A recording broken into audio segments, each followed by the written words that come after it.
At 8:15 in the morning on the 6th of August, 1945, a single American bomber released one bomb over the Japanese city of Hiroshima. 43 seconds later, it detonated.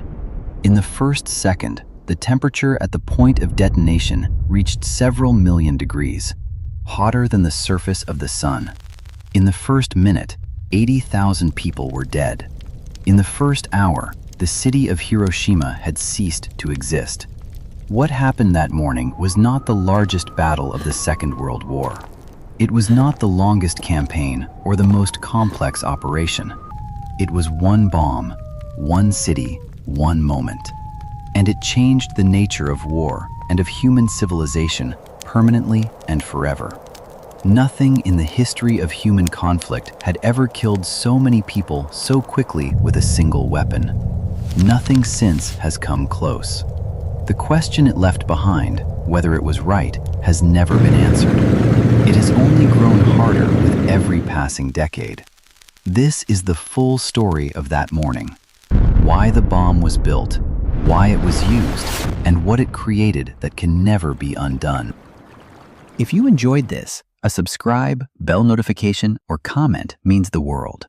It helps the channel grow and keeps me digging up more stories for you.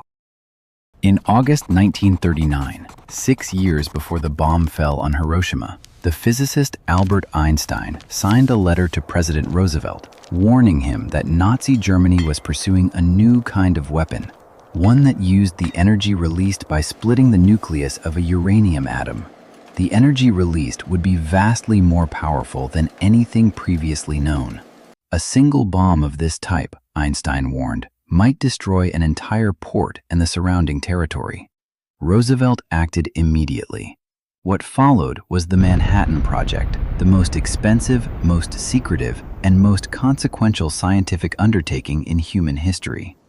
$2 billion, 130,000 workers across 30 different sites, most of whom had no idea what they were building.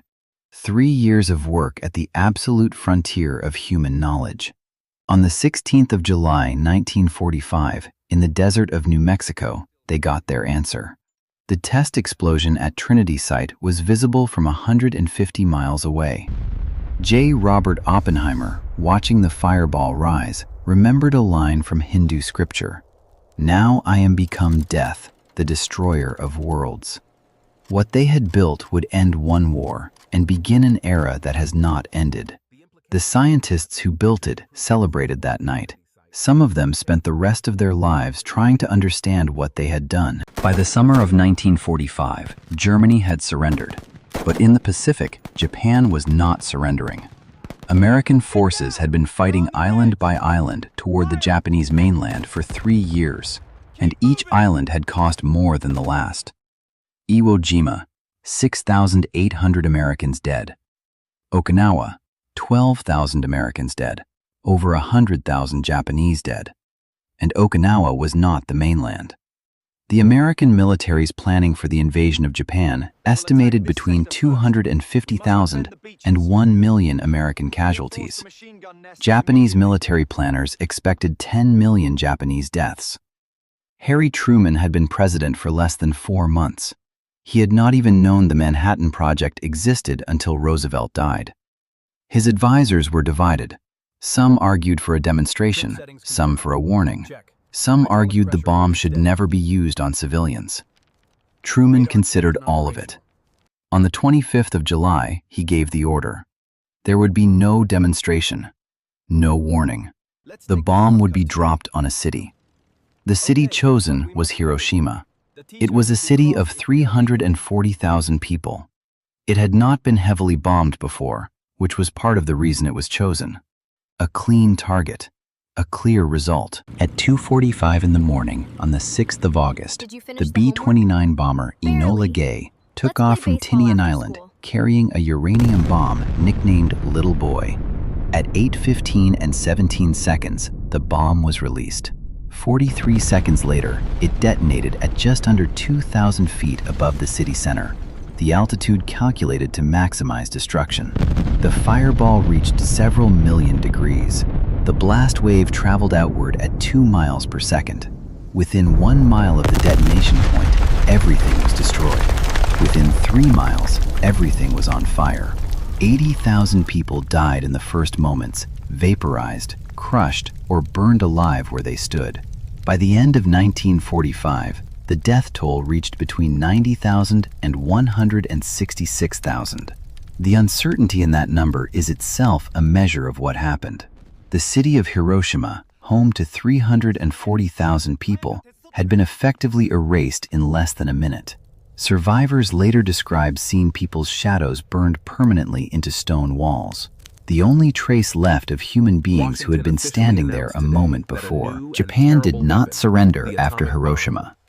3 days later, on the 9th of August, a second atomic bomb, Fat Man, a plutonium device, was dropped on Nagasaki. 70,000 more people died. And still, Japan's military leadership debated.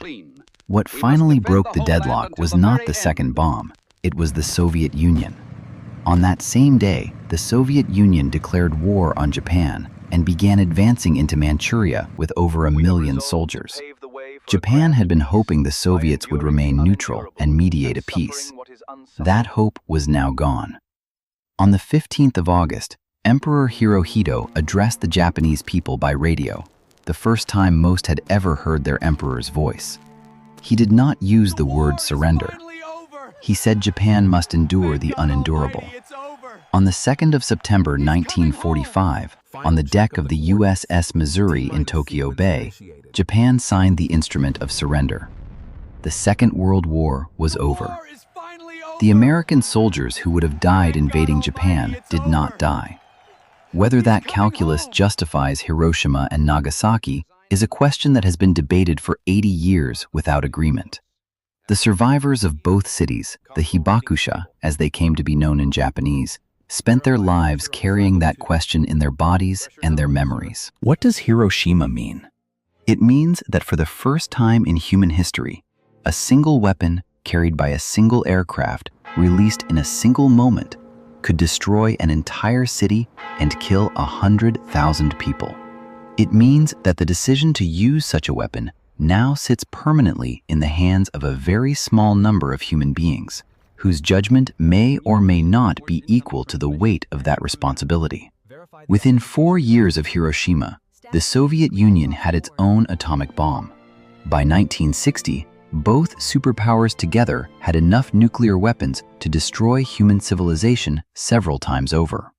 Every war fought since 1945 has been fought in the shadow of that possibility. Hiroshima did not end war. It changed what war could become. The city has been rebuilt. The people who survived have grown old and died. But the weapon that destroyed it in one morning still exists, in thousands of copies in the arsenals of 9 countries. The question of whether it will be used again has not been answered. It has only been postponed. Hiroshima is not history.